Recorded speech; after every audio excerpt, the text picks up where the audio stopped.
Putri Mendiang Kasino, Hana yang mewakili Warkop DKI meminta trio Warkopi menghentikan kegiatan komersil. Ini berlaku 1 minggu sejak berlakunya press release, ujar Hana dalam jumpa pers virtual baru-baru ini. Tidak adanya izin dari trio Warkopi untuk merepresentasikan sosok Dono Kasino Indro di masa muda jadi alasan Warkop DKI meminta mereka menghentikan kegiatan. Mereka kan seolah-olah menjadi grup kami dan berakting kalau seolah mereka ini kami. Jelas personel Warkop DKI, Indro.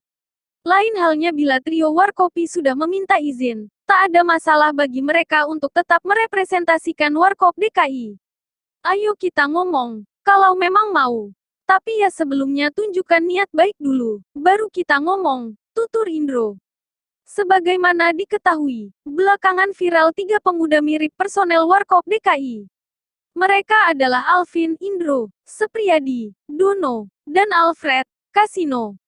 Masalah timbul ketika mereka membentuk grup Warkopi hingga tampil di televisi.